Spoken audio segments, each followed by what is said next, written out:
Lesbian detective. Unsolved cases. She's still missing. Yeah, they haven't found her yet. Well, let's talk about it. They say he vanished without a trace. Could it be a psychotic break or a tragic accident? Police don't know where the body went. Unsolved murders, body still missing. That's unheard. Where's the witness? Lesbian detectives, what's going on? City on high alert, this out the norm. He did what, the who? Man, that ain't real, these crimes ain't true. Then come uncover these theories with us. We live right now, tuning in is a must. Right now, lesbian detective. We about to start the show, so get your popcorn ready, let's go. Pay attention to the message I present to you, the lesbian detectives. This is Lesbian Detectives. I'm Sierra. And I'm Elizabeth. And we are here to talk about missing and unsolved murders. We are discussing cases that you have forgotten about or never even heard of. So sit back, relax, and let's start this podcast.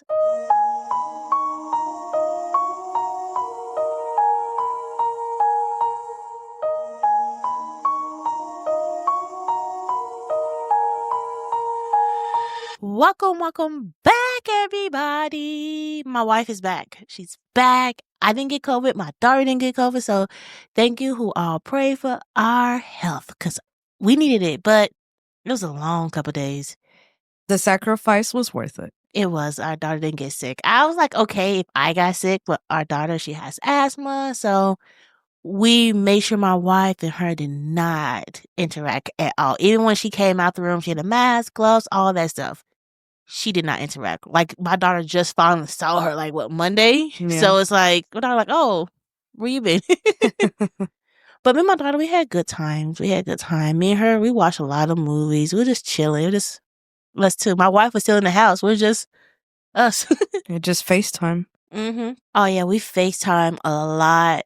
But then, about the third or fourth day, my wife was FaceTiming. I'm like, hey, it's okay. Like, you don't have to FaceTime me. Like, I think because me and my daughter had a good rhythm going on. Like, Tell me how you really feel. I felt like he was bothering us. Like, my daughter, she was watching her shows. I watched my show. We were eating popcorn. We was having a good time. We had like a girl's little week.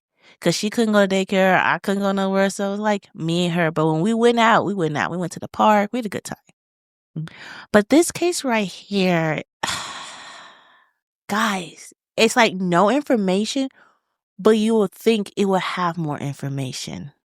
It's just weird. So this case might be a short one, but her story needs to get out there. It's very important for all of us to hear her story. Now let's get into the episode. In the heat of a Phoenix desert night, the city hums quietly beneath a violet sky. Street lights stretch long shadows over rows of aging apartment buildings. Windows glow, TV hums softly, and the world moves in a gentle rhythm. Life is ordinary, safe, or at least that's what everyone believes. But in the summer of 1986, one modest apartment will become the center of horror. A place where the sense of safety shattered in an instant. Behind one closed door, something unspeakable unfolded. Something so violent and personal that it left the detectives shaken and neighbors afraid to sleep. Inside that apartment lived a young woman in her early 20s, quiet, polite, steady in her routine. She worked, she kept to herself, she lived simply. Nothing about her life hinted at danger. Nothing suggested that she had enemies. And yet, one night, someone slipped into her sanctuary and turned her home into a scene of unimaginable brutality. What happened inside those walls has haunted Phoenix for decades. A life taken, a crime unspoken, a mystery that still hangs over the desert air like heat that refused to break. This is the story of a young woman whose final moments were marked by unimaginable violence and whose unanswered questions still echo louder than the city quiet hum. This is the case of Laurie Kay Marshburn. Laurie Kay Marshburn was born on October the 9th, 1962 in Great Fall, Montana. She moved with her family to Virginia and eventually around 1978 to Phoenix, Arizona. By all accounts, Laurie was an ordinary woman with extraordinary promise. She graduated in 1980, later finding employment as an accountant clerk at an appliance TV center at a local retail chain. She worked hard, respected her colleagues, and kept a quiet, careful life. Her family, her parents William and Betty, her sister Susan, and her brother Russell and William loved her deeply. Remember her as a cheerful, thoughtful, and full of energy. Laurie's life was simple on the surface, was full of potential.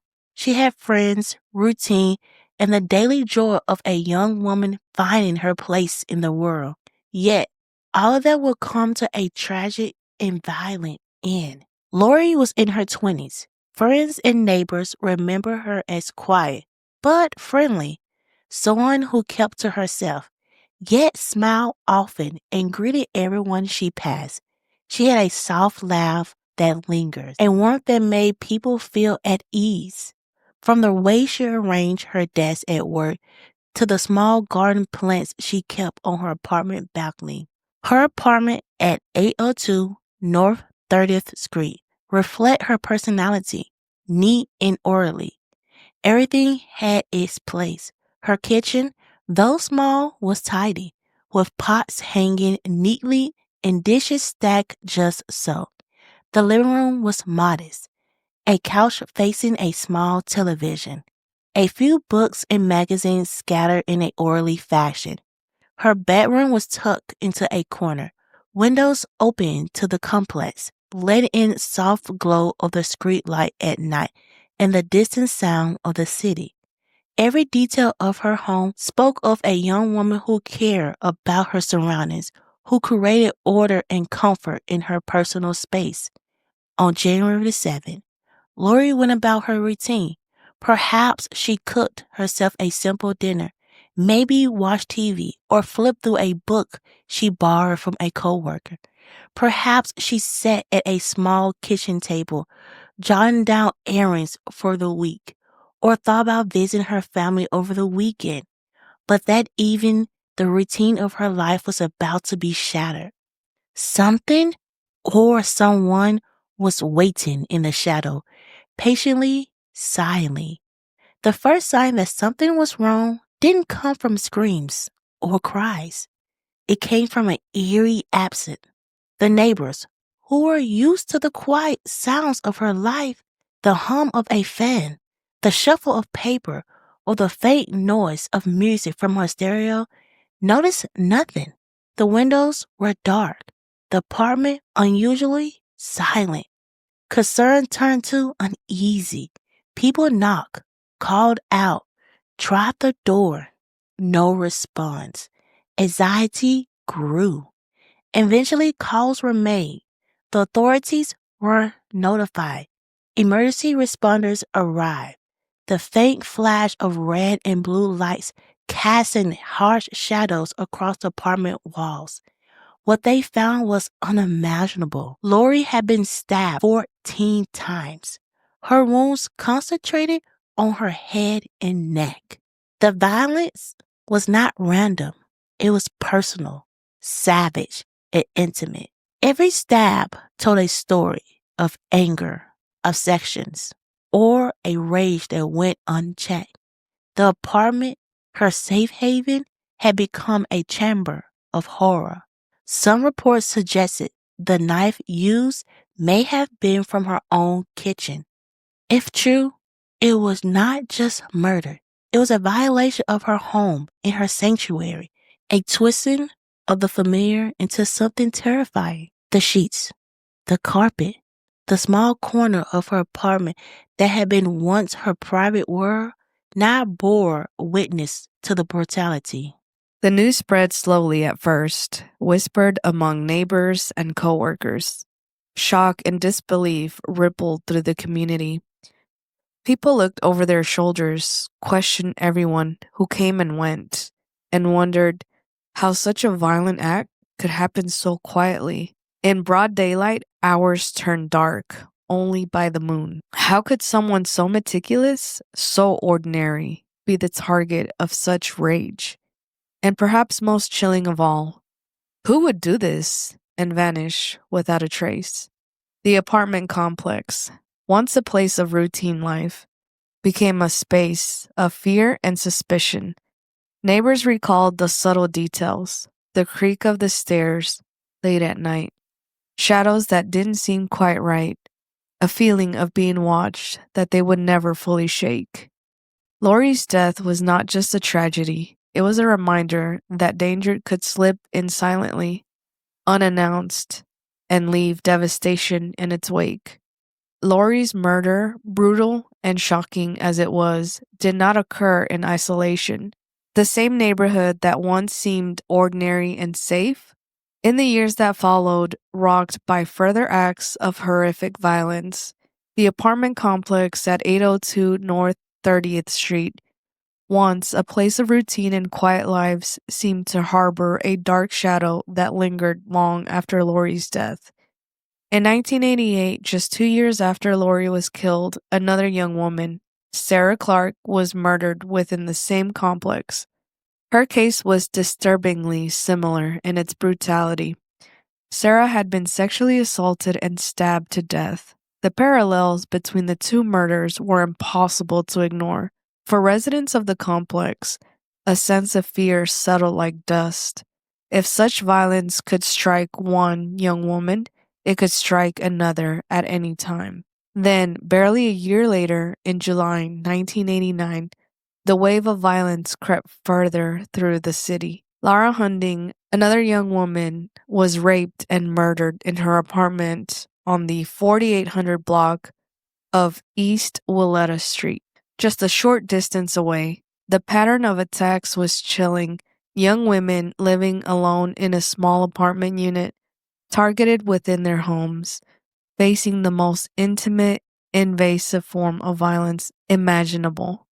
The city began to whisper, neighbors became hyper-aware of footsteps in the halls, shadows, and in the stairwells, and strangers loitering where they shouldn't. Investigators worked tirelessly to piece together these cases. Their efforts eventually led to an arrest. Mario P., only 16 at the time of Sarah Clark's murder, was convicted when evidence, including DNA, linked him to the crime. Similar, Cordelius Love was convicted for the murder of Laura Hunding. Both men were sentenced to life in prison, removed from the streets, justice served for the lives they had destroyed. And yet, amid these convictions, there remained a glaring omission. Laurie Kay Marshburn's case was never connected to either of these men. Phoenix police made no public statement suggesting any link. He murdered so violently and personal, remained untouched by the breakthroughs that solved Clark and Hunding's murders. The case went cold. The question persisted. Residents and friends were left to wonder, was Laurie's killer ever caught? Was there a connection that authorities had overlooked? Or had she fallen victim to a perpetrator who remained hidden, watching, waiting, and unaccountable? Her murder was quietly filed away, overshadowed by other crimes. Yet the memory of her death continued to haunt those who knew her. In a city where justice had been delivered for some, Laurie's story remained unfinished, her case unresolved, her killer unknown. A chilling reminder that even amidst solved crimes, some mysteries persist in the shadows. We may never know the full story. Was it someone she knew? Was it a stranger? Was there a connection to the other murders in the area? The brutal overkill and personal nature of the crimes suggests someone angry, obsessed, or dangerously unstable. Yet the trail runs cold.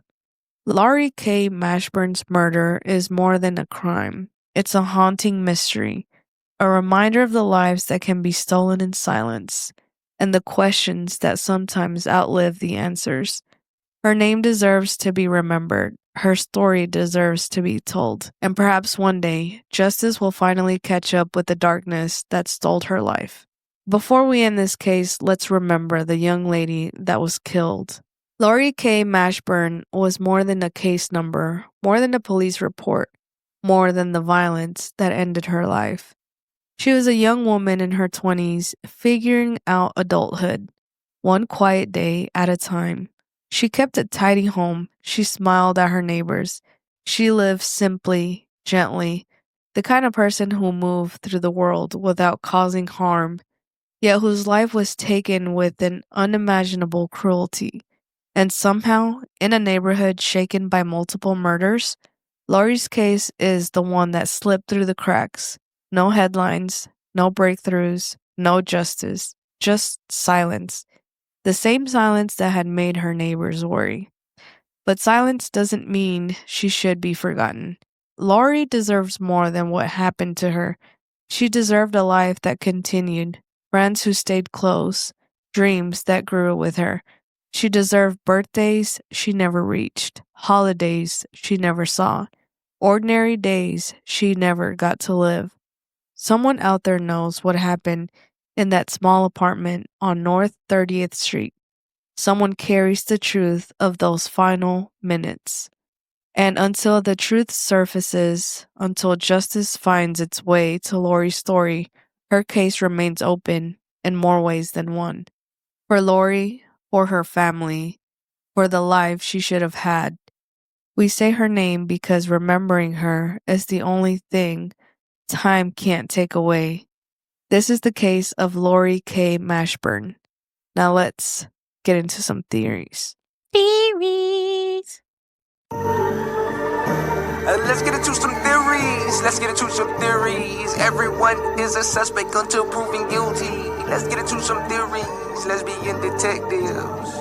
What type of thoughts you thinking? What theories running through your mind? I'm thinking all types of suspicion. Uncover the truth, what we can find. Witness say they saw somebody creeping out the back door. What you think they did it for? That's so crazy, I'm not sure. They found a car, where could she be? Here go another puzzle piece. Research and do your history. It's plenty unsolved mysteries. Everyone is a suspect until proven guilty. Let's get into some theories, yeah. Let's get into some theories. Let's get into some theories. Everyone is a suspect until proven guilty. Let's get into some theories. Lesbian detectives. You or me? Go ahead. This case it's a doozy. I feel like I say that a lot, but like this one is because there's no information. When I was like researching this case, I couldn't find nothing. I'm like, okay, let me ask my friend. He's like a journalist and he's in Arizona, so he can look up a lot of articles. And he's like, oh yeah, I know this case. There's nothing out there. I'm like, wait a minute. You have nothing? He sent me like 2 little article, guys. 2. I will post it on our social medias. It's just this small. Like there's nothing. And I'm like, okay, should I do this case? Should I not? But I'm like, you know what, Laurie, I did the case. And let me just say, whatever they was living at, like these young women was not, like it was safe because I looked up the apartments. It was a safe neighborhood, but it really wasn't because 3 young women got killed back to back to back. And crazy thing, none of their cases kind of go together. You got Sarah, her person was 16 years old. He was 16 killing this grown woman. You have another young lady got unalive too. I'm like, Lord. And I'm like, was it a serial killer? But they have DNA evidence for the other 2 cases, and none of them really connected with Laurie case. So I'm like, so was it a serial killer? Was it not a serial killer? Because the young boy that unalived Sarah in that same apartment complex, he was 16 at the time he unalived Sarah. Right. So she was unalive 2 years before Laurie. So that make him 14, I'll say 14 or 13 because, you know, when his birthday land. So I'm like, I'm shocked that first of all, he was that young, unaliving people, but we know people, sometimes they start young. So I wonder if he was being trained by somebody, if you get what I'm saying. Because what if a older man was trying to, let's be honest, showing him the ropes? Like, they saw, like, what kind of evil this boy was having. You're like, okay, let me take him under my wing.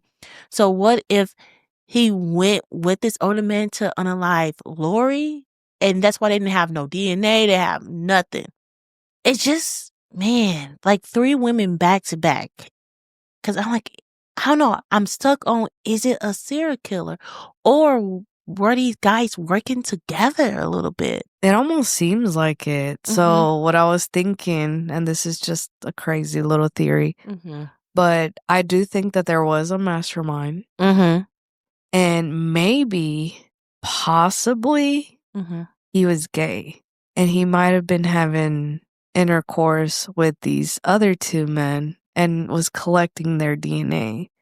And then was killing women and putting the DNA that he collected from some of the men that he had slept with. That is the most craziest theory I have ever heard in my life. Because it's in a similar way. So the murders are happening in similar locations, similar ways. And there's like a hate, you know? And the only odd thing is the DNA. That's the only difference. The first one, they didn't get caught, but then maybe to just put a little extra layer of protection, what if you use somebody else's DNA so it won't come back to you? Yeah. I'm going to let you have that one. Okay. Or Laurie's life seemed quiet. Nobody really knew her. She was just like very introvert. She was very to herself, shy, say hi, bye, that's it. What if she was dating somebody that was married and she was like, hey, like she tried to end it. And, you know, because they said the attack was very personal. Like the weapon might have been her own kitchen knife. So what if like they argued and he got mad and she like, what if they had an argument and she was like, I'm going to tell your wife. You know, they always get the man mad. I always get him mad. Let me tell you some girls, all right? If you're the side piece, do not tell him you would tell the wife because I always get you unalive. Don't say that. Just like let him go. Text the wife. I don't know what to do, but just let you know the side piece always get unalive. Oh, this is, I don't know. But well, she said, I'm going to tell your wife. And he got mad, like, you're not going to tell my wife. You're not going to mess up my life. And then he got the knife and just stabbed her because the neck, the head, like, that's personal. What does that murder have to do with the other 2? Well, we don't know. If it's not related. Well, we don't know. The police never figure out how these murders are related. It just was in the same neighborhood. But the crazy thing about these murders didn't have the same person. They had different ones. So it's like, are these cases related? We don't know because let's be honest, the police didn't look into Laurie case. They didn't have it. They didn't have the technology. They didn't have nothing. They didn't care. I'm telling you, her page, look up her name, guys. You will see there's nothing on her case. 2 little articles. That's it. Not even a big one. Not even a full page. It's just a paragraph. That's it. One of it's like when she was buried, like her letting people know, like, hey, you go to the funeral. And the other one was like she was found like in her apartment. That's it. It's just sad. And I wonder if the police now, like we have so much technology, we have everything that they need. Can they look now to see who might have done this to her? I mean, cold cases, unit in Phoenix, Arizona. Look into this case. New eyes. Did they interview the 2 guys that they arrested for the other murders? If there was any connection, if they knew the same person or anything? I mean, they probably look like us. They focus more on the 16-year-old, Mario Pete, because Sarah and Laurie was murdered like in the same apartment complex. So it's like, I'm just saying he was so young. I know it doesn't matter what age. I mean, the case, I think this little girl, she was 12 years old or 13. She was killing little boys 6 and like 4 and 3. So age really don't matter. But to unalive somebody in rape, that's vicious. Like that's, I'm glad I got him off the street very fast and very young. Yeah. I'm just stuck. Okay, here's my top 3. A serial killer, her boyfriend that was married and she said, I'm in this, or somebody who did all 3 murders. I don't know. I'm just top 2. I'm stuck. It's just I have nothing. Those are my theories, guys. What are yours? I mean, if they hadn't linked the other 2 murders, I would say, okay, maybe it was somebody that she was talking to, or somebody that she upset, an enemy, something like that. But the fact that they think that her murder is also related to 2 other murders that were close in proximity and happened the same way, that's why I have this crazy theory, like, what if there was a gang or like a ringleader and he was training other people to do it, or he was collecting DNA from his previous partners and then putting their DNA down instead of his. This person can hate women and secretly love men, and maybe that's why he's doing this to women, because it almost seems like this person hated women and wanted them to like feel bad or dirty, or I don't know. It was just a lot. Like he was robbing them of their innocence. And I can kind of see the beginning of your theory, but the other part with the sperm, I can't see that part. But it does, what you're saying does remind me of Criminal Minds' new season, where this guy, he was like training people and teaching them how to unalive people. Like they had a whole app and Discord. He was teaching them like, hey, this is how you get away with murdering somebody. So I can kind of see that train of thought. I can kind of see that. But other than like, you lost me. I think like trying to merge like Jeffrey Dahmer, that he was gay, but he was also a serial killer. I don't know if he ever targeted women, but it could be an option. And then I'm also linking that new documentary from Netflix, Monster, the Ed Gein story. Like his mom had him so traumatized, but he had like these sexual fantasies and all that good stuff. So I don't know if I'm just kind of mixing the 2. I need to watch them. That sounds kind of good. Yeah, we should. Guys, we stuck. We're stuck. So let us know, what do you think happened to her? Are these cases connected? Is it a leader out there controlling them? Is it because she was a side piece and he unalived her because she was going to tell the wife? We don't know. So hopefully one day we will find out what happened to her. Let's get this case out there. Her story needs to be told and her name needs to get out there. We're on all social media platform, podcast platform, and on YouTube. So come check us out on YouTube to see our beautiful faces. Guys, this year's almost over with, so let's end it on a high note. This is Lesbian Detectives. I'm Sierra. And I'm Elizabeth. Don't forget, everybody's a suspect. So proven innocent. We're signing out. Lesbian detectives. Unsolved cases. She's still missing. Yeah, they haven't found her yet. Well, let's talk about it. They say he vanished without a trace. Could it be a psychotic break or a tragic accident? Police don't know where the body went. Unsolved murders, body still missing. That's unheard. Where's the witness? Lesbian detectives, what's going on? City on high alert, this out the norm. He did what, the who? Man, that ain't real, these crimes ain't true. Then come uncover these theories with us. We live right now, tuning in is a must. Right now, Lesbian detectives. Lesbian detectives. We about to start the show, so get your popcorn ready to go. Pay attention to the message I present to you, the Lesbian detectives.